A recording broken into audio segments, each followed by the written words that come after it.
साथियों नमस्ते, मैं हूं स्वामी आदित्य वैश्य और आप मिशन आर्यवर्त देख रहे हैं।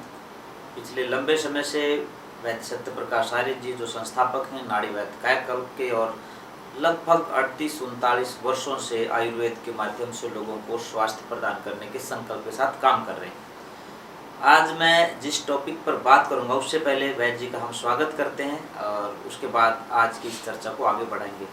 वैद्य जी आपका बहुत बहुत स्वागत, अभिनंदन है। आज सुंदर भी बड़े लग रहे हो आप।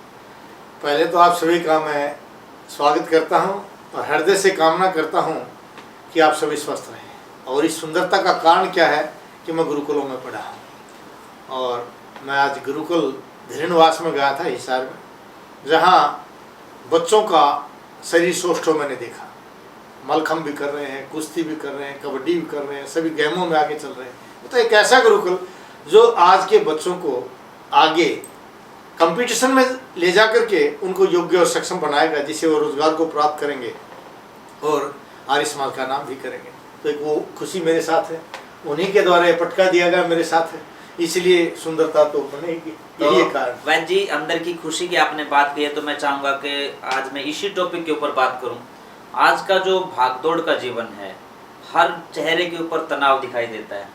हर व्यक्ति, चाहे वो किसी जॉब में है, किसी बिजनेस में है, किसी अलग क्षेत्र में भी यदि वो है, तो या तो काम के दबाव की वजह से या जो टीम वर्क होता है उस टीम वर्क के अभाव की वजह से, किसी साथी के साथ जो है विचारों की भिन्नता के कारण, या परिवार में भी पति पत्नी में भी तनाव दिखाई देता है और पिता पुत्र में भी तनाव दिखाई देता है, माँ बेटी में भी तनाव दिखाई देता है। तो ये तनाव सबसे पहले तो ये है क्या, इसके लक्षण कैसे हम लोग जो है नोटिस कर सकते हैं कि अब वो तनाव से ग्रस्त है, उनको एंग्जाइटी कहिए या फिर इरिटेशन जो है वो उनको क्यों होता है, इसके लक्षण आप क्या मानते हैं? देखिए, बहुत ही अच्छा आपने सवाल किया है और मैं देखता हूं कि आज चाहे बच्चा है, बूढ़ा है, रोजगार है या बेरोजगार है, सभी डिप्रेशन में है। वजह क्या है कि हमारी भोजन व्यवस्था खराब हो गई और डिप्रेशन का कारण, इसको अवसाद कहिए, अपभ्रंश कहिए, अपस्मृति कहिए, ये कई प्रकार का है आयुर्वेद में। जो वात और पित्त दोनों आपकी दिमाग की नसों में चला जाता है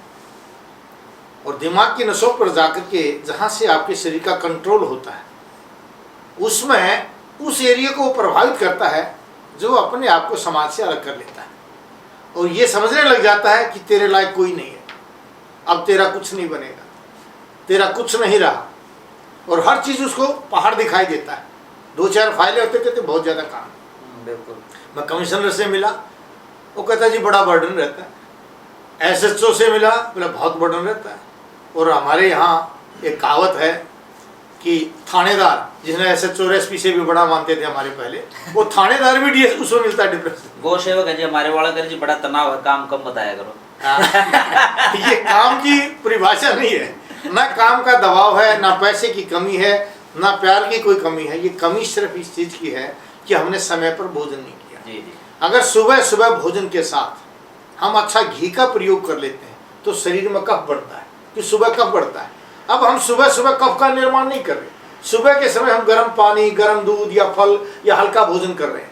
उस हल्के भोजन करने से जहाँ हमें कफ समृद्ध होना चाहिए था, जैसे पेड़ को लगाते हैं ना, पहले मिट्टी तैयार करते हैं, वो मिट्टी यानी कफ को हमने तैयार नहीं किया और हमारे अंदर गर्मी और वायु दोनों चीजें बढ़ती चली गई। बिल्कुल। दोपहर में पित्त बढ़ा, अब दोपहर में हम लोगों ने भोजन कर लिया तो जिससे हमारी डाइजेशन पावर बढ़नी थी वो हमारी अग्निमंद हो गई, तो खाए वो हजम नहीं हुआ, तो ताकत कहाँ से आएगी।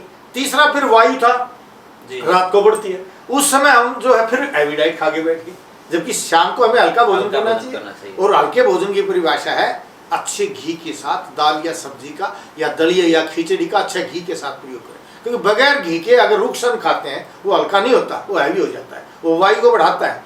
और पित्त पंगु कप पंगु पंगु मलधात्व वायुना यत्र नियंते गच्छन्ति तत्र वेगवत है। जैसे आकाश के बादलों को वायु जहाँ चाहती है वहाँ लेकर चली जाती है, उसी तरह से शरीर के पित्त रोग को, कफ रोग को और वातज रोगों को जो विकृत वायु है जहाँ चाहती है वहाँ लेकर के चली जाती है। इसीलिए कहीं कहीं दर्द होता है। हाँ, इसलिए पूरी बॉडी में भी दर्द होता है, थकावट सी रहती है, उसको लगता है कुछ। बिल्कुल। क्योंकि वो वायु है। अब वायु को नष्ट करता घी, क्योंकि तीनों चीजों का समन करता है घी। आपने घी का प्रयोग बिल्कुल बंद कर दिया, वहां से लोग क्या कहते हैं मोटापा आ जाएगा, आप तेल का प्रयोग करो। तैलम तेजम हरती, तेल तो तेज को हरता है, तेल इम्यूनिटी पावर को खत्म करता है, तेल कैंसर का निर्माण करता है। क्यों करता है? क्योंकि तेल वायु को खत्म कर देता है।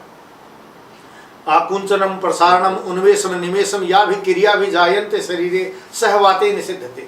अब शरीर में अंगों का फैलना सिकुड़ना खुलना और बंद होना सब वायु द्वारा है। जी जी। आपने तेल खा करके, भूखा रह करके, दोपहर भोजन करके, दिन में सो करके, दिन में खा करके, चिंता करके, गुस्सा करके शरीर में वायु बढ़ा ली और वायु को नष्ट हो गई आपकी। जब वायु बढ़ी है वो भी रोग है, विकृति ज्यादा हो गया, और वायु कम होगी तो भी आपकी बीमारी। यही तो बीमारी का कारण था। तो दोनों कारण आपने पैदा कर दिए। इसलिए हमारे यहाँ कहावत थी, पहले पेट पूजा बाद मकाम दूजा। पहले छक्के रोटी खा लो, आपको कभी डिप्रेशन नहीं आएगा। पहले एक आदमी कमाता था, 16 आदमी खाते थे, किसी को टेंशन नहीं होती थी। शादी एक की होती थी, 10 की शादी नहीं हुई करे, फिर भी डिप्रेशन में नहीं रहे। आज एक पत्नी नाट जाती है, उसे मना करते डिप्रेशन आ गया। ऑफिसर ने धमका दिए, डिप्रेशन में आ गया। बच्चा चला गया तो माँ में डिप्रेशन आ गया। वजह क्या है? तो वात और पित्त की वृद्धि आपके दिमाग को कमजोर कर रही है, इसलिए आज हम डिप्रेशन में आ गए। काम तो पहले बहुत ज्यादा होता था, जितना काम हम पहले करते थे इतना आप कहाँ करेंगे। इतना काम करते थे कि हम थक करके 4 पाई पर लेट जाया करते। खाना भी कई बार सोचा करते, सो गए भाई 2 मिनट लेट हो गए, नींद आ जाती थी, इतने थक जाते थे। आज थकावट का काम तो है नहीं, काम है सिर्फ क्योंकि हम गलत आहार विहार के कारण हम जो है वायु और पित्त को बढ़ा चुके। उस वात पित्त के बढ़ने के बाद फिर हमें लगता है यार उसके पास पैसा ज्यादा, मेरे पास कम है, मैं तो इसीलिए डिप्रेशन में हूँ। मेरी पत्नी ने गुस्सा कर दिया इसलिए मैं डिप्रेशन। वो फिर बहाने बनाता है, उनका कारण कोई नहीं, कारण है अपना भोजन। भोजन की व्यवस्था ठीक कर लीजिए, डिप्रेशन ठीक हो जाएगा। मैं तो पिछले 39 वर्षों से, जो लोग कहते हैं नींद नहीं आती, हम कहते हैं अगले दिन गहरी नींद आ जाएगी आपको। छक्के घी खाओ, चूरमा खाओ, दूध चूरमा खाओ, आपको गहरी नींद आ जाएगी। नाक को घी डालिए, नींद आ जाएगी, गहरी नींद आएगी, डिप्रेशन दूर हो गया। तो वैद्य जी, आप इसमें आपने दिनचर्या को स्वस्थ करने के लिए या संतुलित करने के लिए तो बताया है। फिर जैसा मैं अक्सर आपसे एक बात पूछता हूँ कि भाई आज का जो भौतिकवादी युग है, एक सिस्टम चेंज होने में तो समय लगता है, परंतु जो व्यक्ति आज स्वस्थ होना चाहता है उसको लाभ थोड़ा जल्दी चाहिए, तो उसके लिए वो किन चीज़ों का प्रयोग कर सकता है? बताया ना, सुबह भरपेट रोटी खा करके जाए, घर से खा के जाए, और रात को अगर फिर भी लगता है भी आपको दवाई की जरूरत है तो सारस्वता रिष्ट आती है, जिसको ब्रह्मिका कहते हैं, ब्रह्म रसायन भी होता है। सारस्वता रिष्ट के साथ स्मृति सागर रस की गोली का प्रयोग कर ले, तुरंत आपको डिप्रेशन दूर हो जाएगा। नहीं तो मैं तो कहता हूँ, बार बार आयुर्वेद भी ये कहता है, पत्थे से भी ना कि परहेज से रहो। इसलिए मैं आपको यहाँ आपके प्रोग्राम में, क्योंकि आपकी इच्छा होती है घरेलू बताओ, तो मैं आपको घरेलू चीज़ बता रहा हूँ, उसके ऊपर नहीं लेके जा रहा। आप हलवा खा दिए, रात को सोते समय जो है थोड़ी सी हल्दी और अजवाइन डाल करके हलवे का प्रयोग कर लो। रात को अच्छा हलवा जच्चा जैसा होना चाहिए, वो अच्छे घी का, वो खिला दीजिए, तुरंत डिप्रेशन दूर हो जाएगा। और सुबह आप कहेंगे बड़ी एनर्जी आ गई, काम करने को जी करेगा, बस आपकी यात्रा की गति तेज होगी, डिप्रेशन दूर हो गया। डिप्रेशन एक सुस्ती है, वो दूर हो जाएगी। चलो, डिप्रेशन तो वैसे भी हलवे का नाम सुन के कहीं ठीक हो जाएगा। हाँ ना, कई बार बुजुर्ग आते हैं, वो क्या अगर अपना बच्चा ना हो, अपनी माँ ने बता दिया कि वैद्य जी ने क्या कहा है, घी नहीं दे रहे वैद्य जी, बोला तुम्हें तो जब तक घी बंद करा, मैं जान निकल गई होगी ना, उन्होंने बोला निकल गया, मरना है, खा पी के भी मर लो भाई, मृत्यु निश्चित है, कोई टाल नहीं सकता, अकाल मृत्यु आ नहीं सकती। एक बार घी का प्रयोग करके देखिए, यथांडम तथा ब्रह्मांडम, जैसे हमारे पूर्वज करते थे वैसा करके देखिए। खूब घी खाइए, दूध पीजिए, फिर देखिए कभी डिप्रेशन आ जाए, कभी आपको लीवर सोराइसिस हो जाए, या आपको किडनी डैमेज हो जाए। और हार्ट की तो बीमारी हो ही नहीं सकती, जो चलते चलते आज नौजवान मरता है। मैं कहता हूँ घी खिलाइए, अगर एक भी बच्चा मर जाए या पहले मरे हो तो बता दो। व्यायाम करने वाला कभी नहीं मरता था, लेकिन आज कौन मर रहा है? व्यायाम करने वाला ही, मेहनत करने वाला मर रहा है, क्योंकि घी नहीं खा रहा। बगैर घी के अंग खुश्क हो गए, खुश्की से वो काम नहीं कर पाते, इसलिए अचानक अटैक आ जाता है और मर जाते हैं। घी को कब खाना है ये आपको देखना है, और जैसा वैद्य जी ने बताया है, व्यवस्थित एक दिनचर्या का हिस्सा बना करके नियम से और नियत से उसको खाएंगे तो वो आपको लाभ भी देगा। और जब हम शारीरिक रूप से स्वस्थ भी होंगे तो तनाव जो है अपने आप कम होगा, इरिटेशन कम होगी, पारिवारिक संबंध जो है वो अच्छे रहेंगे, सामाजिक संबंध अच्छे रहेंगे। और यदि सामाजिक संबंध अच्छे रहेंगे तो हम लोग एक स्वस्थ समाज का निर्माण कर सकेंगे। वैद्य जी, आप एक बार फिर हमारे कार्यक्रम में आपका बहुत बहुत धन्यवाद। आप सभी का धन्यवाद।